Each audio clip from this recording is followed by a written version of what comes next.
Welcome to Wife Cheating Story. I hope you have an enjoyable and relaxing time listening. Let's get started. Her name is Bianca, my wife of 5 years. And if someone had told me 5 years ago that the woman who once cheered when I told her I wanted to start my own company would one day ask me to shrink that dream for the sake of a dinner party, I would have laughed.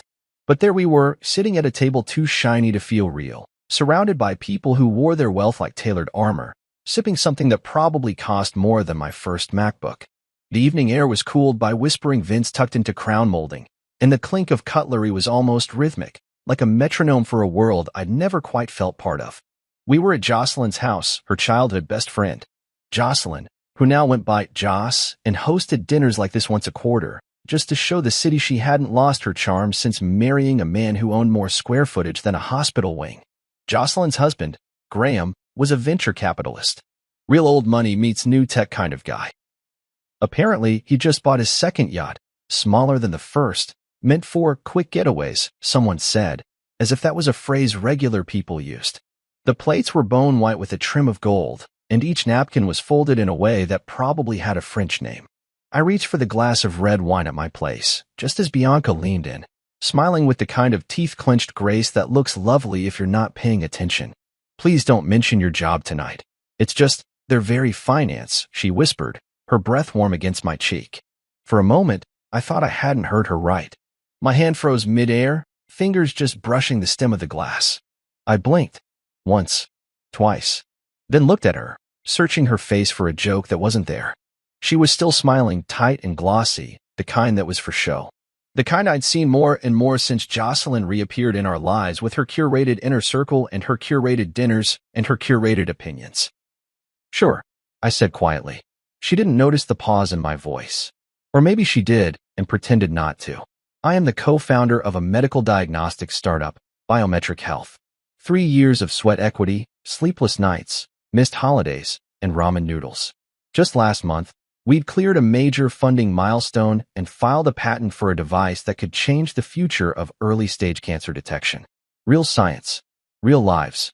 But apparently, that wasn't as charming as portfolios and private jets.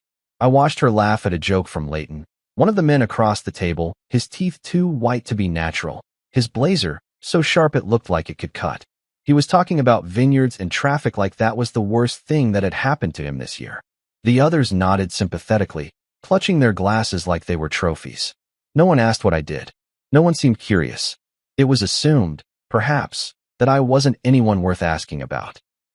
Or maybe Bianca had preemptively scrubbed me of interest. That realization hurt more than I expected.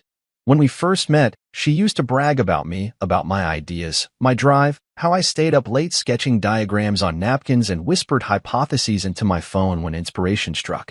She called me her mad scientist, her genius in hoodies. We used to joke that one day she'd be the one at the dinner party telling people. He built that. Not tonight, though. Tonight, I was supposed to be wallpaper. I sat through the courses in silence, nodding when appropriate, offering the occasional smile.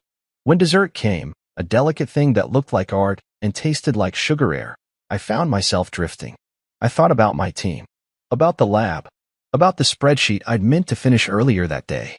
I thought about our lead engineer, Samir, who had once sold his car to fund an equipment purchase. I thought about the patient trials we were starting next month. And then I thought about how Bianca had leaned in, lips near my ear, and asked me to hide that part of myself. For optics. When the evening wound down, Bianca clutched my arm and said, "Didn't that go well?" Everyone was amazing. I just nodded. I didn't tell her how the air had felt thin around me the entire night. I didn't mention how small I'd felt in that room, not because of who they were, but because of who she'd asked me not to be.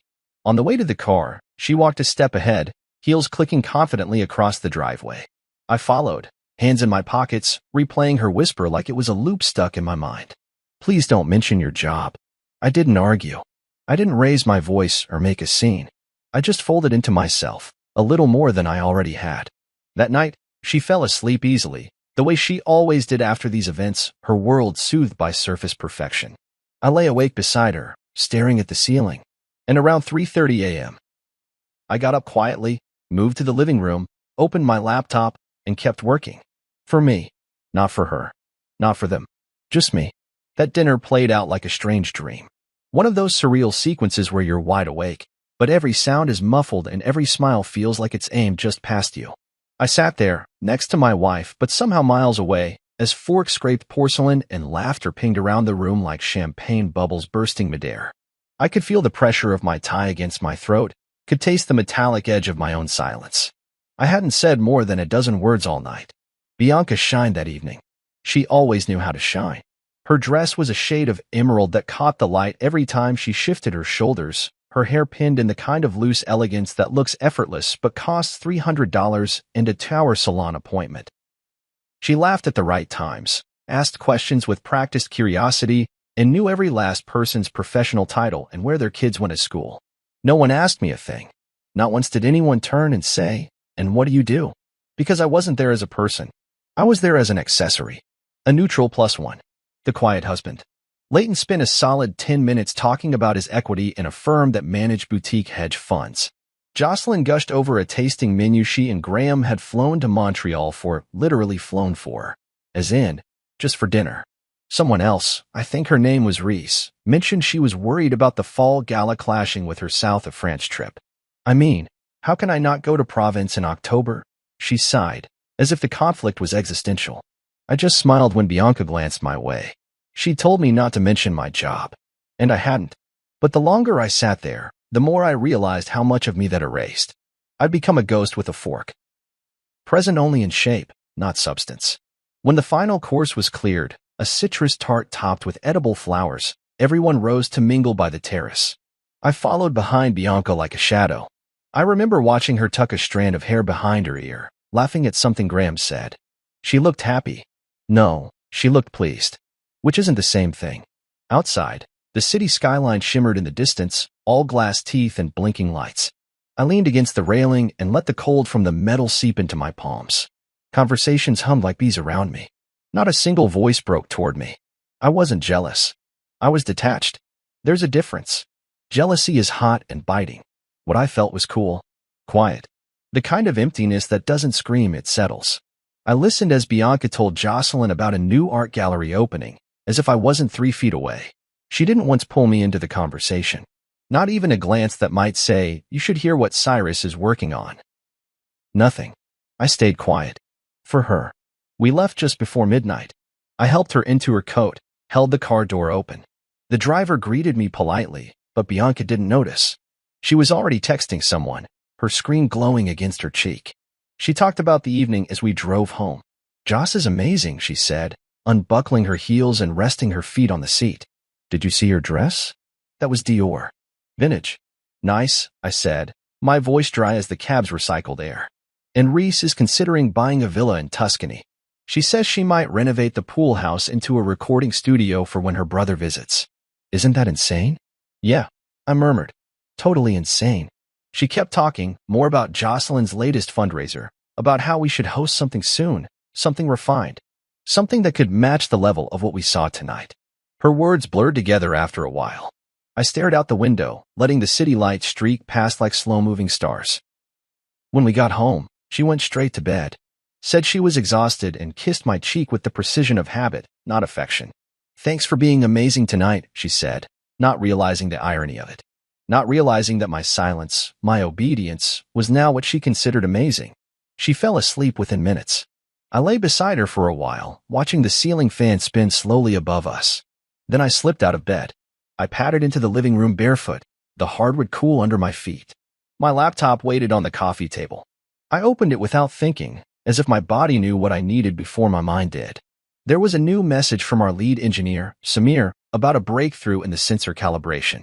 I opened the file, reviewed the data, and began tweaking some of our predictive models. The hours melted away.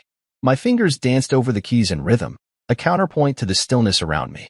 By 4 a.m., I had finished an updated proposal for our next investor meeting and filed notes for the medical board presentation. I was exhausted but energized. Not because of the work, but because for the first time that day, I had been allowed to be me, unfiltered, unshrunk. In the silence of that pre-dawn hour, I saw the truth more clearly than ever. She didn't want me invisible because she didn't love me. She wanted me invisible because she didn't need me visible. I didn't fit into the curated puzzle of the world she was constructing. I was an original piece trying to wedge into a manufactured set.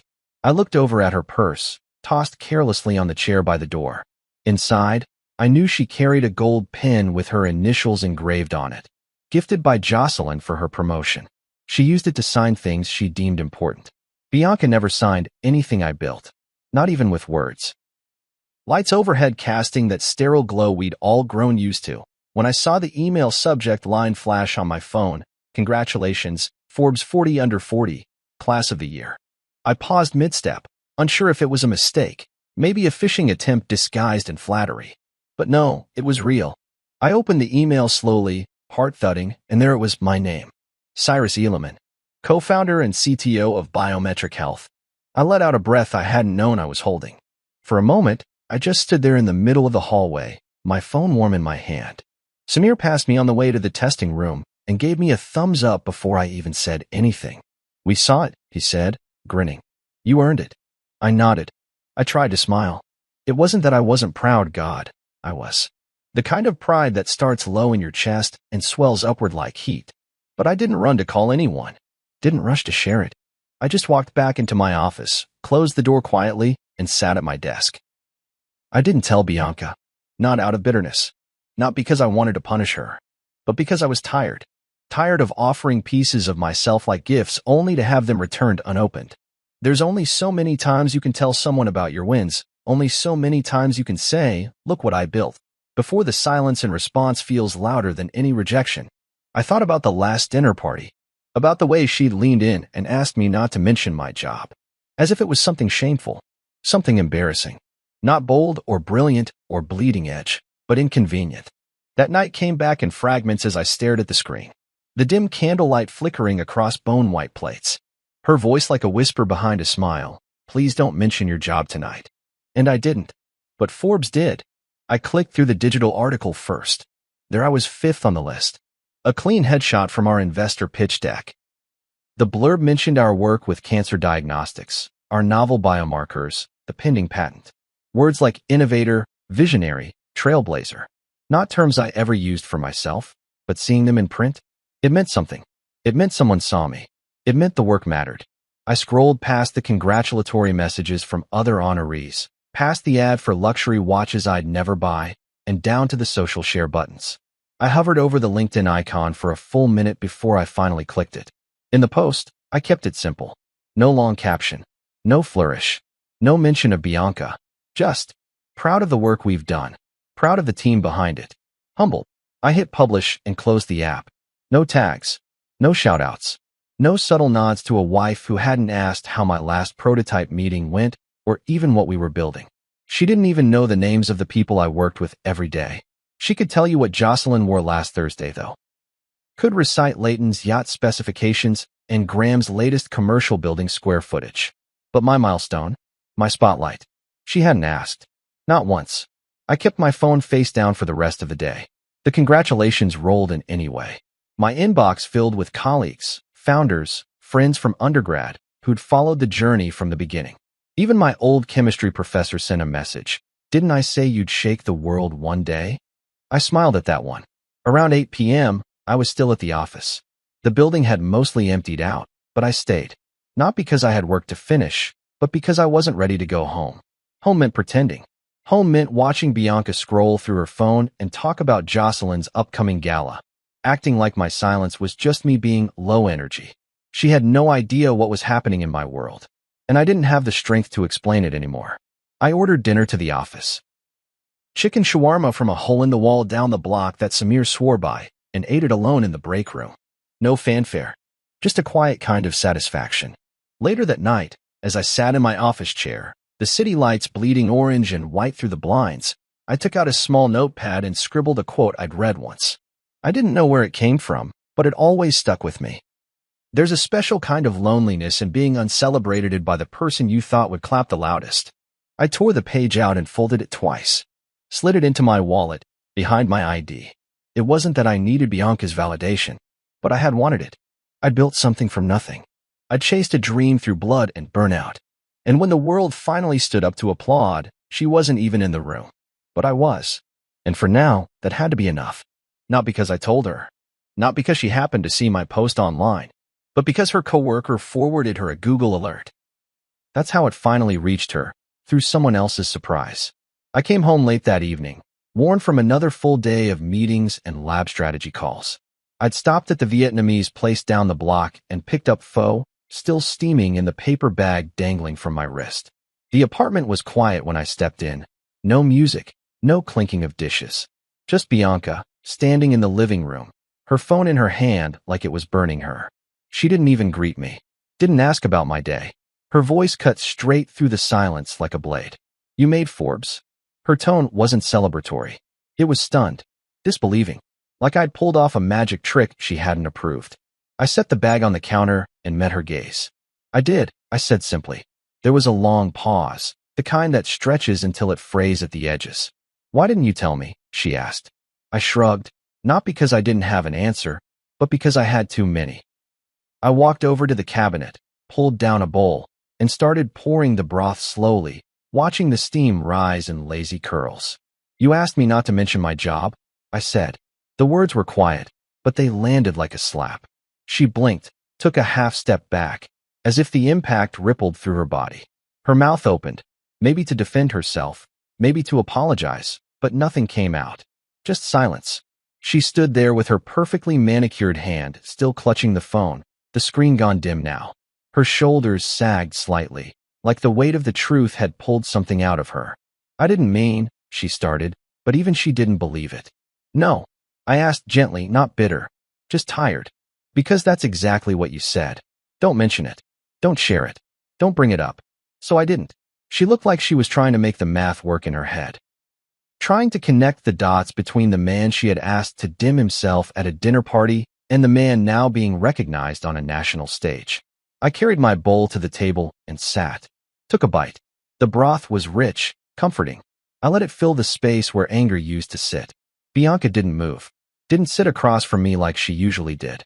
She stood in the same spot by the doorway, one hand on her hip now, the other still holding the phone.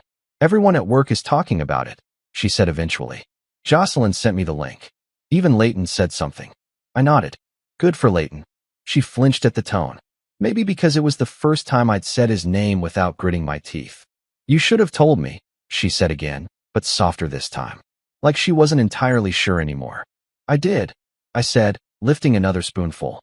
"Just not with words." She frowned. "I've been telling you in every way I know how. Every late night, every early morning. Every time I stayed quiet because you needed me to be. Every time I let you have the spotlight because I thought we were on the same team. I told you with my silence. I told you by staying." Bianca sat down then, across from me, finally. She wasn't glowing now. No curated perfection. No dinner party mask. Just a woman who'd realized something too late. She didn't congratulate me. Not really. She didn't say she was proud, or amazed, or that she knew I had it in me. She just sat there, eyes flicking between my face and the edge of the table, as if she were searching for the right words in a language she'd never learned. And for the first time, it didn't hurt. I didn't feel gutted by the lack of praise or validation. I didn't feel a sharp ache or a craving for recognition. I felt free. Because the moment she said nothing, I knew everything. The room stretched quiet again, only the faint hum of the refrigerator filling the space. I finished my meal and stood, carrying the bowl to the sink. I rinsed it, dried my hands, and turned back to her. "I'm not angry," I told her. She looked up at me then. Really looked. Like maybe for the first time in months she saw me. I just finally stopped asking for applause from a room that wasn't even watching. I walked out of the kitchen and into the bedroom. Not slamming doors. Not making a scene. Just reclaiming my own air to breathe. Behind me, I heard her phone buzz again. Probably Jocelyn. Probably another person shocked that I was more than a background prop. I didn't care anymore. For years, I tried to be enough for Bianca in the way she measured worth. Through image, through social polish, through the approval of people with last names that opened doors. I'd folded parts of myself to fit that shape. But my shape had changed, and I wasn't folding anymore. Photos of us at brunch. A blurry shot of me typing at my desk. An old picture from our wedding, cropped perfectly around her hand on my chest. The captions were syrupy, curated, performative. So proud of this genius I married. Changing the world quietly. Quietly. That word again. I'd reread it a dozen times the morning she posted it. staring at the blue glow of my phone screen while sitting in the same chair where, just days before, I'd found the strength to stop explaining my worth to the one person who was supposed to already know it. She didn't say those things to me. Not when the news hit. Not when Forbes published the follow-up article with the headline, Cyrus Ehleman, the scientist who might save 1 million lives. Not even when my old mentor from Johns Hopkins texted to say he was proud to have known me before I had a Wikipedia page. Bianca said them online. She tagged me so other people would see. So the people she used to protect me from could now praise her for being the wife behind the man. Except she wasn't behind me. Not in the way that mattered. She was beside me for photo ops and ahead of me when the crowd started cheering. And yet, despite the bitterness curling under my ribs, I didn't confront her. I didn't pick a fight or call her out. I let her tweet. I let her post. I let her wear borrowed pride like a designer coat she had just rediscovered in the back of her closet. Her friends changed, too. Leighton now greeted me with a clap on the back and called me a visionary. Jocelyn said she loved to pick my brain over coffee sometime, as if I hadn't once sat across from her in silence while she debated the ethics of buying a third property. Suddenly I was interesting. Suddenly my name had weight. I remember standing in the kitchen at Jocelyn's brownstone during a casual Thursday night wine tasting when one of Bianca's old college friends approached me, glass in hand, eyes bright with recognition. "You're the diagnostics guy," she said. "The one with the patent?" I nodded. "That's incredible," she gushed. "Bianca always said you were working on something major." No, she hadn't. Not once. But I smiled anyway. "Thanks," I replied. "It's been a journey." She drifted off to refill her glass, and I just stood there, caught between two truths. The one the world now believed, that I was some noble genius backed by a supportive spouse, and the one I lived daily, that I had built all of this in the quiet, with no one clapping in the hallway, with no one waiting at the kitchen table asking how the meeting went. Later that night, Bianca wrapped her arms around my waist while I loaded the dishwasher. "You were great tonight," she murmured into my back. I nodded, eyes on the silverware basket. She didn't say, "I'm proud of you." She didn't say, "I'm sorry I asked you to hide your light." She didn't ask if I was okay navigating this sudden fame while still holding the burden of building a life-changing device. She just wanted to say we were great. We. As if now that I'd been validated by others, I belonged to her again. But I'd already stopped showing up emotionally. It wasn't a choice made in a single moment. It was a quiet erosion, like stones shaped by water, slow, steady, inevitable. I still showed up physically. I attended the brunches. I smiled in the photos. I kissed her forehead when she leaned in. But inside, I was stepping back, one heartbeat at a time. I started staying later at the office, even when I didn't need to. I found excuses not to attend events, claimed lab emergencies, or early investor calls. Most of the time, they weren't lies. But they weren't the reason, either. I just didn't want to pretend anymore. Didn't want to sit in another room filled with people who now saw me only because someone else had shown a flashlight on my back. Didn't want to accept compliments from people who'd barely made eye contact before. More than anything, I didn't want to smile at Bianca like nothing had cracked. One night, I sat on the couch with her while she scrolled through her phone. She laughed at a meme, showed me a post from Reese about her trip to Ibiza.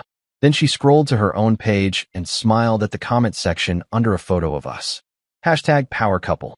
Hashtag grateful wife. Hashtag quiet genius. I watched her bask in it. In likes and digital applause. "You love this, don't you?" I asked softly. She looked up, still smiling. "What do you mean?" "This. The image. The idea that we're the perfect team." "Well, aren't we?" I didn't answer. I didn't have to.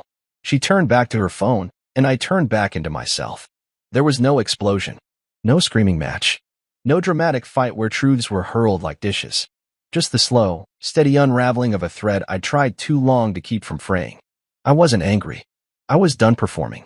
A journalist reached out about 2 weeks after the Forbes feature. Her name was Renee Lott, writer for Scientific World, known for digging beneath the surface of breakthroughs to tell the stories of the people behind them. Her email was respectful, direct. She'd followed our work, she said, was fascinated by the human aspect of our startup, the long nights, the why behind the science. "We want to hear your story," she wrote. Who you were behind the science. At first, I hesitated. I wasn't used to people wanting me. They usually wanted what I could build, what I could pitch, what I could fund.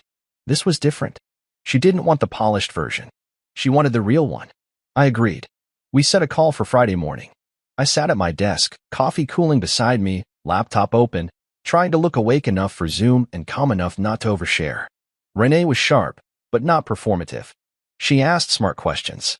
Not just about our diagnostics platform, but about the early days. The garage experiments, the prototypes that failed. She asked about our motivation, why cancer detection, why this path, why now? And finally, she asked something no one else had. What surprised you the most about this journey? I paused. My throat tightened in a way I hadn't expected. The answer I gave in that first draft was polished. Clean. It's been humbling, I said. You learn a lot about persistence, about your limits. I'm grateful for the opportunity to do this work. She nodded, and we wrapped the call. I thanked her. She promised to send a draft. But when I closed the laptop, I sat there in silence. That question echoed. What surprised me the most? It wasn't the science. I'd always known we could crack the code if we worked hard enough. It wasn't the funding hurdles, either. Those were expected. It wasn't even the fatigue or burnout. What surprised me most was how lonely it felt when the people closest to me didn't see the thing I was fighting to build. And how long I stayed anyway. That night, I opened the draft response Renee had sent over to confirm the quotes. I read through my words and winced at how clean they sounded. How safe. Like someone talking through a press release. Then I opened a blank email and deleted every sentence I'd rehearsed. I started fresh. No filter. No performance. I wrote. Sometimes the people closest to you aren't rooting against you. They just don't want you to shine too far beyond their reach. I hovered over the send button. My fingers trembled slightly, not from fear of being honest, but from realizing just how long I hadn't been. I hit send. The article came out 4 days later, both print and digital. It opened with that quote. Front and center. Bianca read it at breakfast. She hadn't said much that morning, just poured herself orange juice and scrolled through her phone while the news murmured in the background. I was buttering toast when her breath caught. Then she looked up, holding her phone like it had betrayed her. You said this to a journalist? She asked, voice low but sharp. I didn't answer immediately. I took a bite of toast. Swallowed. Sipped my coffee. Then nodded. I did. Her eyes flicked over the quote again. I could see the storm starting behind her face. The need to reclaim control of the narrative, to question my wording, to make this about her. You made it sound like I was jealous of you. I made it sound like I told the truth, I said calmly. You know how this makes me look? I nodded. Maybe now you know how it felt. The silence that followed was colder than the tile beneath my feet. She stood there for a moment, blinking at me like she didn't recognize who I was. Or maybe like she was seeing me for the first time. No apology came. No defense. No denial. Just distance. She didn't speak to me for 2 days. No texts, no shared meals, no passing remarks. It was as if I'd turned into a guest in my own apartment, an unwelcome one at that. But strangely, I didn't miss her voice. I didn't feel a void. I felt peace. Not because I'd hurt her, but because I'd finally said what I needed to say, even if it wasn't said directly to her. I'd been swallowing that truth for years, holding it between my teeth like a seed that would never be allowed to bloom. Now it was out, and the air tasted better. I went to the office earlier the next morning, stayed later that evening. When I returned, the lights were off in the apartment. Her side of the bed was turned away from mine. We weren't fighting. We were fading. And it turns out, that's the quieter ending, but no less final. It was another dinner, another table, another curated crowd of people who all seemed to know each other's middle names, vacation homes, and startup valuations. We were seated at a long marble table at some new restaurant where the chairs were too sleek to be comfortable, and the plates arrived looking more like sculptures than meals. The lighting was dim in that expensive way that makes it hard to see your food but perfect for hiding discomfort. Leighton, Bianca's favorite dinner party parrot, was already on his second glass of Bordeaux when he lifted his glass toward me and said, far too loudly, to Cyrus, the quiet genius among us. The table laughed, raising their glasses with varying degrees of sincerity. Some of them meant it. Others were just following Leighton's lead. Bianca smiled like she'd rehearsed for it. I smiled too, but mine was hollow. Everyone took a sip, and the noise picked up again, conversation flowing like champagne. I looked around at the faces. Jocelyn was talking about a new charity gala. Reese was gushing about a new investment portfolio she was launching. Leighton was halfway through a story about meeting the governor, punctuated with self-satisfied chuckles. And me? I was just waiting for the next polite nod, the next empty question, the next compliment that skimmed the surface and never went deeper. Because they didn't know me. Not really. They knew the idea of me, the one Bianca had rebranded, and I had let her. But tonight, I didn't feel like staying hidden. When the topic turned to innovation and someone asked about the challenges of growth, Leighton motioned to me again. Cyrus probably has thoughts on that, he said with a grin. What's it like to go from startup to rock star in a year? Everyone turned. Eyes on me. I leaned back slightly, letting the silence sit for a beat too long before I answered. Sometimes, I said slowly, you stay quiet so long, people mistake it for humility. The table stilled for a moment. I let my gaze drift toward Leighton, then to Bianca. But it wasn't humility. It was just survival. Bianca's fork hit her plate. Not loud, not dramatic, but enough. Enough to break the spell. Jocelyn laughed nervously and said something about how founders were always deep thinkers. Someone else asked if I meant the industry or the media. I didn't clarify. Bianca didn't speak for the rest of the meal. She smiled when expected, nodded when needed. But I could feel the frost growing between us with every passing minute. She didn't touch her wine, didn't look at me. Later, as we walked back to the car, her heels clicked hard against the sidewalk, sharp and fast. I followed, hands in my pockets, watching her spine stiffen more with every step. Once we were inside, doors closed and the driver pulling away, she turned to me, voice low and tight. Was that necessary? She asked. I didn't pretend not to know what she meant. I didn't feign confusion or apologize out of habit. I looked her in the eye. You tell me, I said. Her jaw clenched. You embarrassed me. No, I said calmly. I embarrassed the version of me you curated. The one who doesn't speak. The one who nods politely while you shine. That's not fair. Neither was asking me to hide the part of me that matters most. Neither was pretending to be proud of something you never asked about. She turned toward the window. Her reflection in the glass looked tired. Or maybe that was mine, caught beside hers. You knew how important tonight was, she muttered. And that was it. The truth. It was important for her. Not for us. Not for me. Just for the image. The illusion. The performance. I'm not going to keep pretending, Bianca, I said softly. I've spent too long making myself small in rooms you wanted to feel big in. She didn't answer, and I didn't fill the silence. We got home without another word. She walked in first, dropped her bag on the entry table, and disappeared into the bedroom. I stood in the dark kitchen for a long time, listening to the muffled sound of her unzipping her dress, the soft thud of heels hitting the carpet, the sounds of someone undressing for bed, but not for closeness. I poured myself a glass of water and leaned against the counter, staring at the black window above the sink. My reflection looked older than I remembered, sharper around the edges, but clear. I used to think the death of love was loud, arguments, betrayal, shouting matches. But now I knew better. Sometimes it's silence, a quiet disconnection, 1,000 unsaid things until all that remains is the echo. We slept in the same bed that night, but it felt like a border had been drawn down the middle. I didn't reach for her. She didn't turn toward me, and I lay there, wide awake, knowing with certainty she wasn't losing me. She already had. No storm, no slammed doors, no shouting match that echoed down the hallway. Just a folded note on the kitchen island, beside a ceramic bowl of fruit that was more for decoration than eating. A banana freckled with brown spots. 3 green apples, still untouched from the last grocery run. That's how I left it, quiet, careful, deliberate. I'd already packed the night before. Just the essentials. 2 duffel bags, one with clothes, one with gear, laptop, drives, prototype models I didn't trust in shared space anymore. I didn't want anything from the walk-in closet we once pretended was too small. Didn't want the framed engagement photo. Didn't want the scent of her perfume clinging to the throw blanket she used when we watched movies in silence. The apartment was still. The kind of stillness that makes you aware of your own breath. Bianca had left for yoga. I knew her schedule. Knew the block of time I had before she'd return, flushed and composed, with a smoothie in hand and a comment about how exhausted she was. I timed my exit precisely because I didn't want it to turn into a scene. Not out of cowardice, but because I was done performing. Even a final argument would have been a final script. I wasn't giving us that encore. The note was simple. No poetry. No over-explanation. Just truth. I read it over one more time before placing it down. When you made me small to make yourself shine, I stayed. When you told me to hide the thing I was most proud of, I stayed. But you lost me the moment you tried to dim me in a room full of strangers to protect your image. I signed it with my name.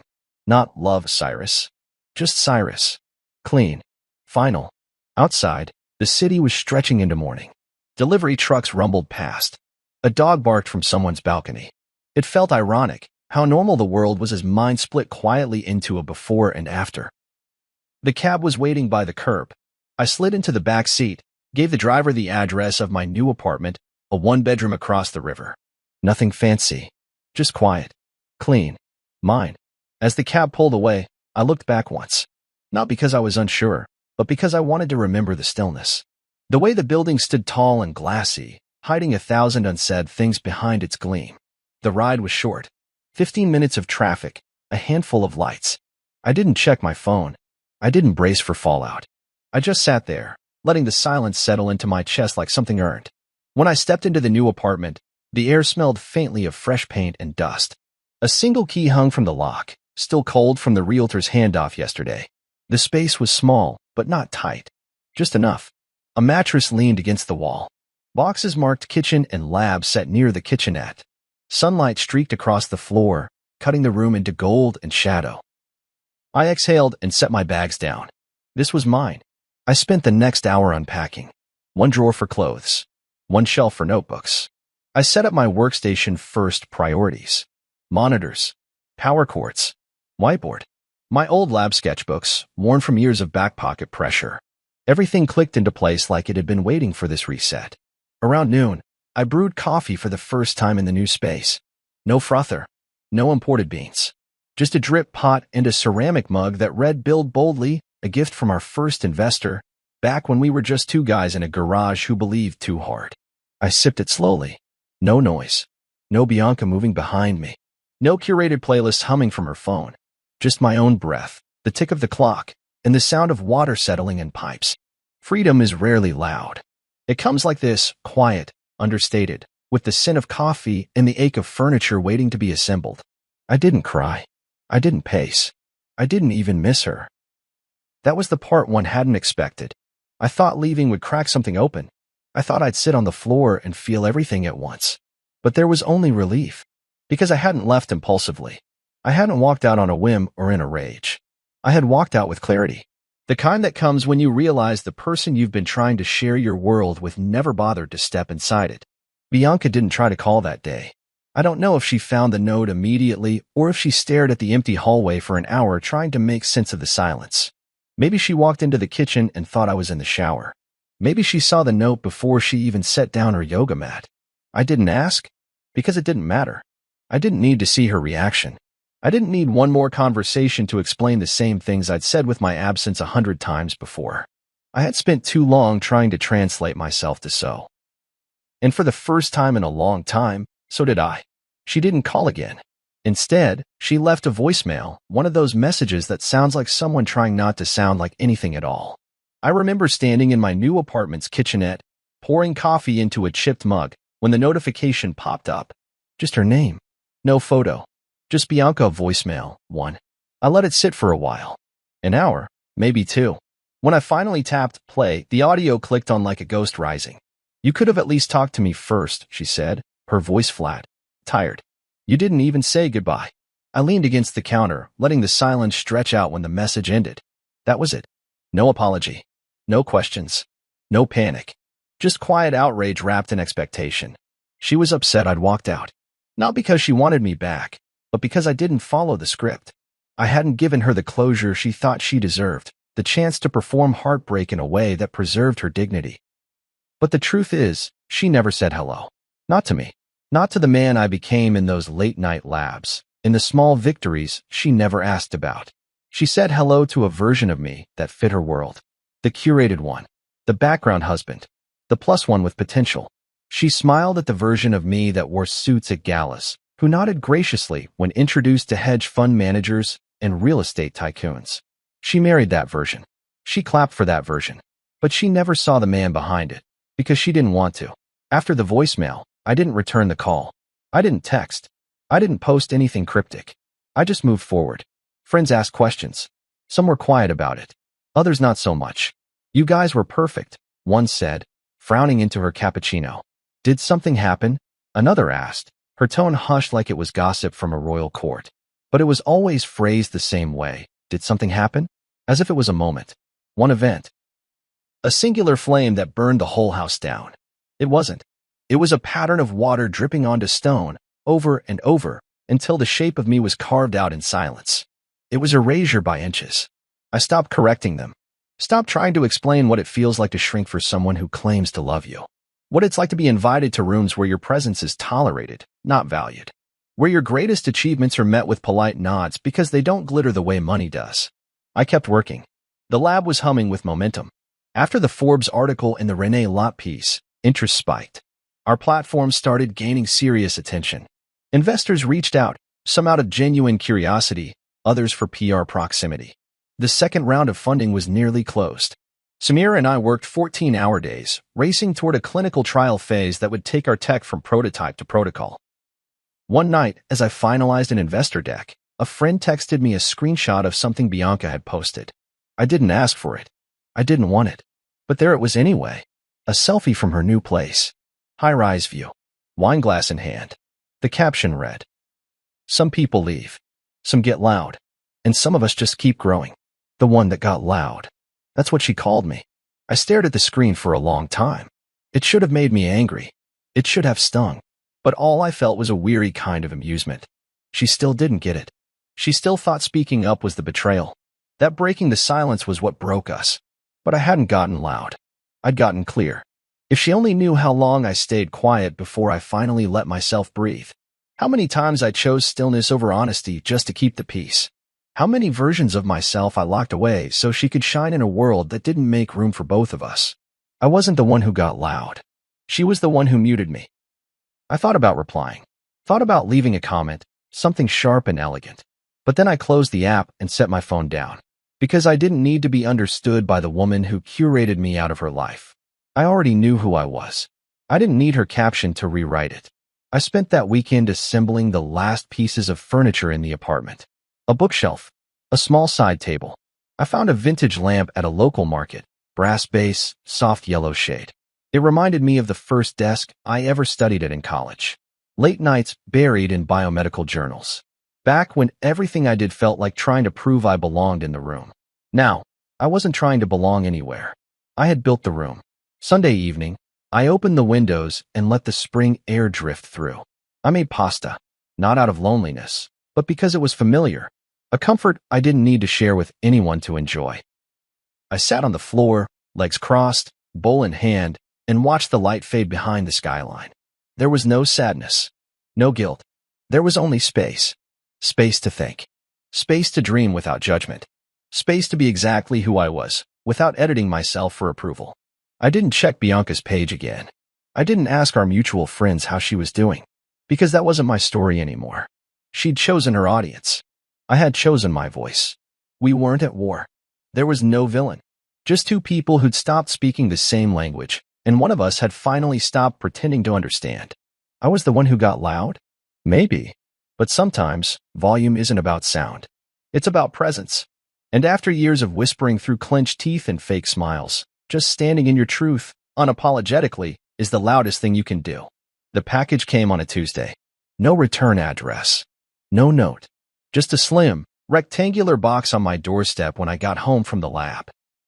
I bent down, picked it up, turned it over in my hands. Brown paper. Taped edges. No handwriting. No sender. The kind of mystery that once might have unnerved me.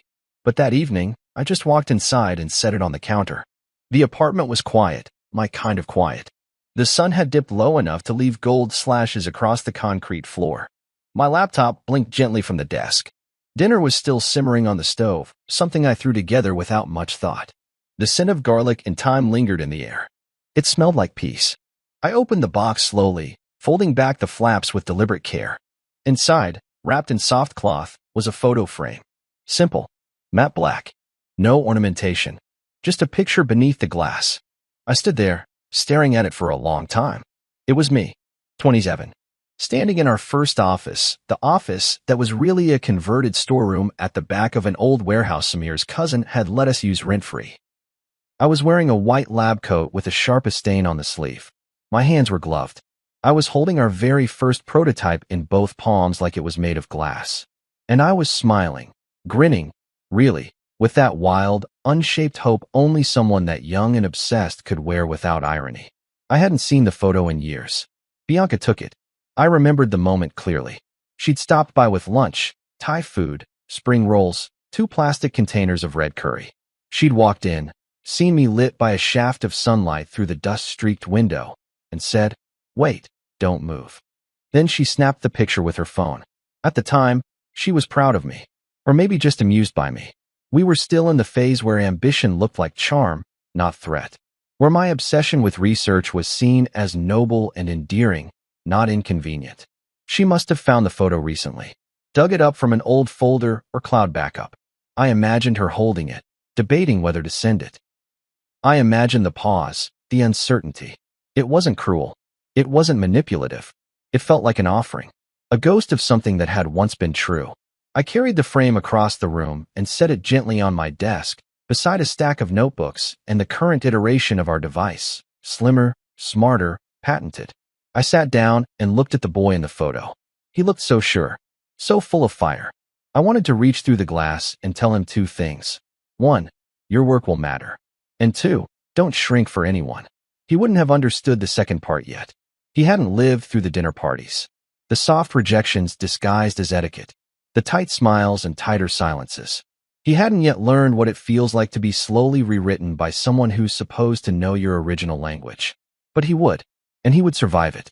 I placed the frame carefully so it angled toward the window, not because I missed her, but because it reminded me of a promise I'd almost broken, that I'd never apologize for being this person. The builder, the dreamer, the one who talked about molecular pathways and forgot birthdays because he was buried in spreadsheets and sensor data. The one who cared about lives that hadn't even been diagnosed yet. That photo was proof that I had always known who I was. The applause had never made me. Neither had the silence. The next morning, I took the frame to the office, set it on the shelf behind my desk, next to the first blueprint we'd ever printed and a faded whiteboard marker that no longer wrote but still smelled like caffeine and invention. When our new research fellow walked in, bright-eyed, 23, freshly graduated, he noticed it. "Is that you?" he asked, pointing to the photo. "Yeah," I said, turning in my chair. Back when we didn't know if anything we were doing was going to work. He stepped closer. "You look happy." I was, I said, and scared, and broke, and obsessed. He laughed. "Sounds like now." "Exactly like now," I said, smiling. "Minus the broke part." He grinned and went back to organizing the equipment. I watched him for a moment, that fresh eagerness in his hands, the way he handled each item like it might spark a future. And I realized something. I wasn't chasing approval anymore. I wasn't waiting for someone to name me valuable. The room was filled with people who saw it, who felt it, who were building with me, not on top of me. The investors had doubled their backing after our last trial. The medical board had approved a limited rollout. We were months away from real deployment, from real people using what we built to catch cancer before it ever had the chance to become lethal. We'd been featured in Wired, in Nature, in journals I used to read in dusty library corners with wide eyes and highlighters. And somehow, even in the middle of all that, I felt grounded, not floating, not puffed up by praise or press releases, just planted. Later that afternoon, Samir walked into my office, holding 2 iced coffees and a paper bag. "I brought the dangerous cookies," he said. "You've been working like a madman." "I am a madman," I replied, taking the coffee. "It's in the job description." He plopped down in the chair across from me and pointed to the photo behind me. "That the one she took?" "Yeah." "Why'd you put it here?" I thought about it for a moment before answering. To remember who I was before I asked permission to be him. Samir nodded. "He was always going to become you. Not if I kept trying to fit into someone else's frame." There was a long silence, but it wasn't heavy. It was mutual understanding. He didn't press. He didn't joke. He just passed me a cookie and changed the subject to lab budgets and trial sites. That night, I walked home along the river. The city lights shimmered across the water, and the wind carried the smell of late spring. Earth, pollen, the first hint of summer heat. I didn't feel like checking my phone. I didn't wonder if Bianca had posted anything else.